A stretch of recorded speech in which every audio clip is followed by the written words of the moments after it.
Beautiful people, welcome to this weekend review. As always, I'm going to go through what transpired this past week, but I got a lot to cover, and I always say that I want to keep these videos down to a minimum, but we have so much going on, especially in the beginning of the year. Like, we're in the beginning of the year, there's just so much going on. It's impossible for me to make these videos shorter than 10 minutes, so I apologize for that. But believe me, I try. So let me get right into questions. This question comes from someone that, it's at user SR5FR9FX14. The question is, where do you recommend someone new getting into STR to start looking to investing? I want to take advantage of the shifting market. Great question. I also agree with this question in the sense that we are in a very, the market is shifting greatly, but it's a great opportunity. I've said this before and I'm going to say this again. If you're looking to get into the STR game, the best way to do it is through buying your own property and investing, right? There's other ways to do it. You know, there's the property management side, there's the rental arbitrage side. But for me, if you want to build wealth, then it's through investing, right, into STR. And now for me, it's a good opportunity. As you are well aware, the real estate market is practically at a standstill because of the interest rate. Money isn't cheap anymore. So there's a lot of people that are not buying real estate because the interest rate and the actual market, the pricing of the homes, has taken these people out of purchasing properties, and I'm referring to investors. But today, and this is January 22nd, I firmly believe that it's a great opportunity to buy, and the reason being is because the wannabe investor is no longer in play. The traditional buyer is no longer in play. So sellers are desperate, and you're going to have an opportunity to get great deals in today's market. The caveat is that in order to get that great deal, you have to be either get some type of creative financing, because going through a bank or traditional bank and buying a property today, it's very difficult as an investor if you're looking for cash flow, because it's very difficult to cash flow in today's market. But long term is good, and I'm not going to touch into that because I'm going to stay on topic. But buying right now, I think it's a great opportunity. Hence why, if you follow this channel, you know I'm buying. We bought 2 properties. We got them for pennies on the dollar. Now here's our advantage. We bought these properties and we got them pennies on the dollar because we're buying cash. Now I get a lot of you cannot buy cash, but here's what I recommend you do. Raise money, private money, different than hard money, but private money is the way to go. Some of you are saying, or I know some of you are telling me, oh, I don't have anybody with money, or I don't know anybody with money. I don't know anybody that would give me money, etc. All I can say to that is this: when I started in this game, no one knew me. Not in the real estate side anyways. No one knew me on the investment side. No one knew me as a short-term rental operator. And I was able to raise hundreds of thousands of dollars by simply asking. You have to ask, and you'll be surprised. People that you think will give you money won't, and people that you think won't give you money will. Anyways, try to raise some money because the opportunities are out there, and there's a lot of opportunities right now because the market, again, right now, very few people are buying, but there are sellers that need to sell, and you can take advantage of that. So that takes care of the questions. Let's go into our sales and revenue. This week, our gross sales came in at $62,358.86. Say hello to Callie. I don't know if you can see her because she's down here. But Our other fees came in at $13,998.28. Our booking source or sources, this week Airbnb beat us out 62%. It's either us at 62% or Airbnb. But anyways, 62% of our bookings came in from Airbnb. 14% came from us, direct bookings. 8.7% came from Booking.com. 8.2% came from Marriott. 5.8% came from Verbal, and 1% came from others. Project progress. We're still working on the property down in Miami, first furnishing that property. Our property in Georgia, we picked out the colors already. Thanks to my followers on Instagram, we have the design for our tiny homes that we're gonna build down there. So if you don't know, if you want to see what they are, go to my Instagram. We also have the design for our additional wedding set, weddings, or the set for our weddings. We currently have a gazebo there. If you saw in my Instagram, you also saw that we have like a pole barn that's decorated for weddings, but we also have an additional design. Again, if you want to see that, go to my Instagram. So that's going on. We picked up the colors for the main house. We're going to paint the interior of the main house, and we also picked out most of the furniture for that property. Team news and personnel. As I mentioned last week, we had to part ways with one of our team members, but we added a team member. So let me talk about that real quick. I've said this before, and I think I said it in last week in review. You should get into the habit of taking your time when you're hiring, but fire quickly. And what I mean by that, don't waste a lot of time with someone that doesn't fit your culture. You can train people. You can take your time training them, and if they're a little or they're a little slow in learning the systems, that's okay. But if they're not a good fit with your culture, then get rid of them. Don't keep them, even if they are good at what they do. For me, culture is more important. Here's what we're doing now more than ever. We're hiring part-time, and the reason we're hiring part-time is because we can hire two for the price of one. And then we can see which one is going to be a better fit. In addition, I'm big on competition. You know, some people think it's not good, whatever. I don't care. For me, competition is what it's a driving force for my company and for me as an individual.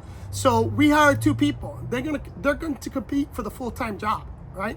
The one that outperforms the other will get the full-time position, and the other one, they ain't getting it, right? So that's a good strategy to have.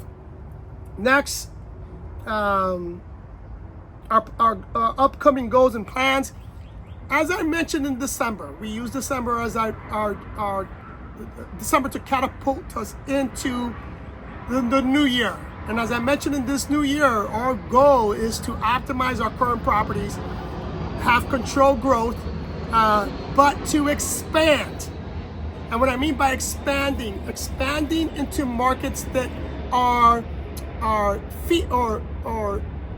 do I explain it? We want to continue to grow our business, but with feeders or businesses that feed into our business. So for example, just to, because I can't find the right word, but so that you understand what I'm talking about. You know, a property management company has a lot of layers to it, a lot of legs, right?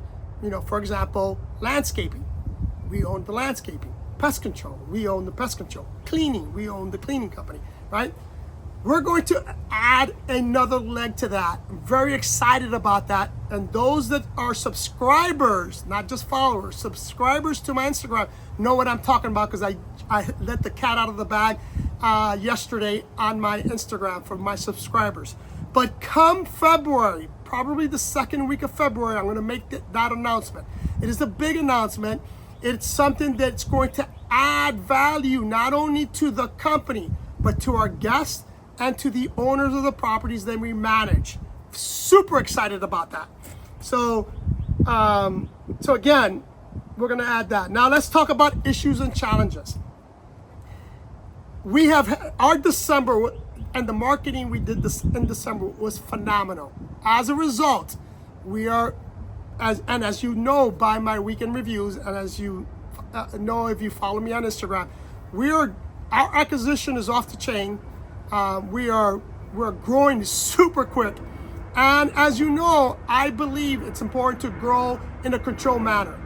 So I want to give you some tips, because right now we're at our limit. Like we're at capacity as it relates to growth. I mean, we have two big properties that we acquired. We're adding wedding, a separate division in terms of like wedding for wedding venue for our Georgia property.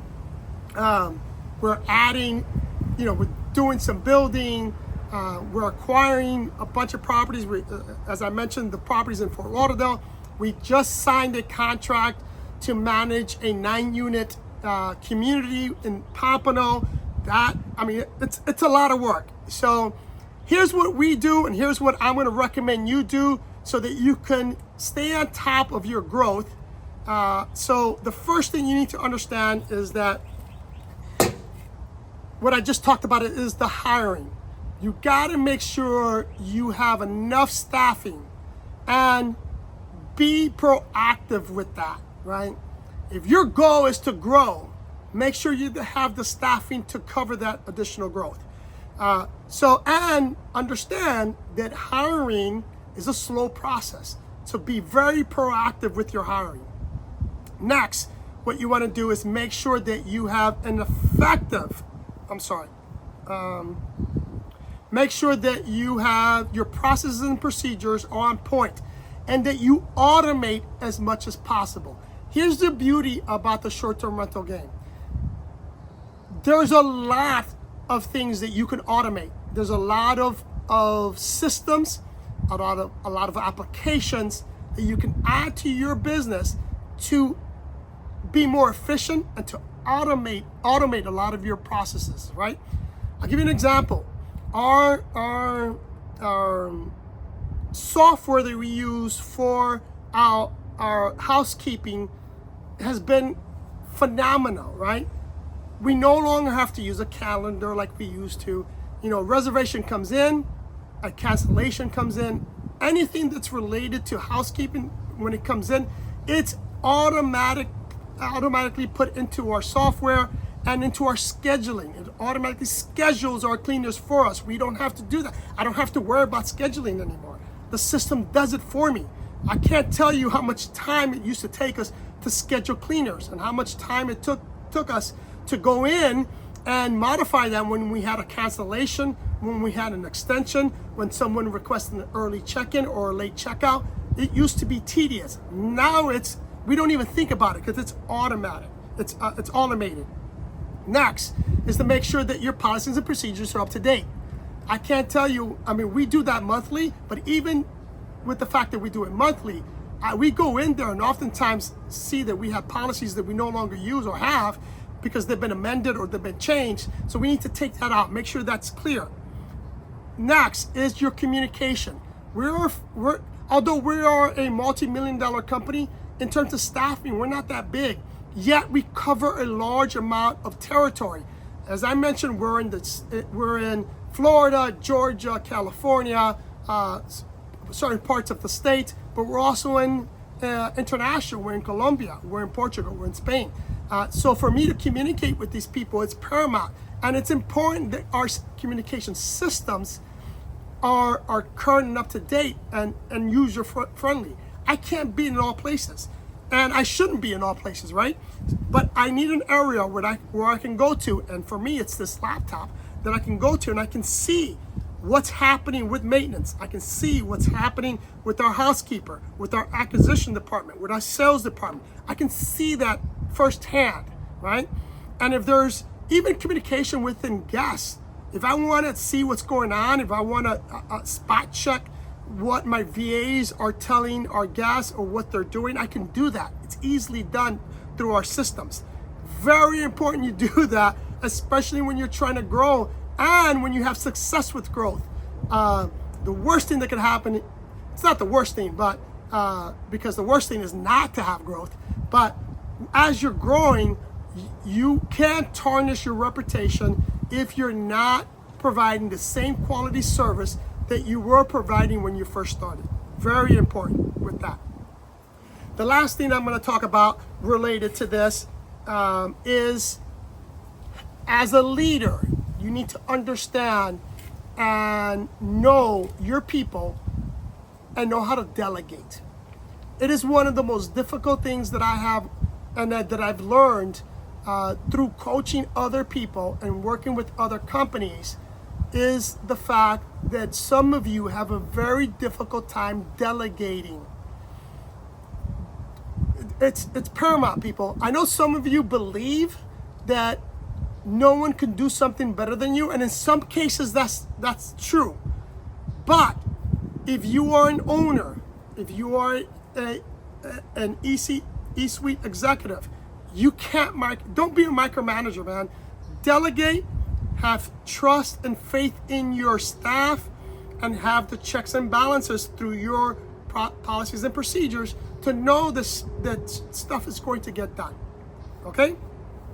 Not going to belabor that too much, but if you want to learn how to delegate and learn how to grow in a controlled manner, then subscribe to the channel. Subscribe to my Instagram. I often forget about that, and that's where there's a lot of good nuggets in my Instagram, but more so a lot of good nuggets for those that subscribe to my Instagram. Again, please do me a favor. If you want or appreciate this content, then donate to the channel by buying me a coffee. The link's below. Love you guys, and I'll see you next week.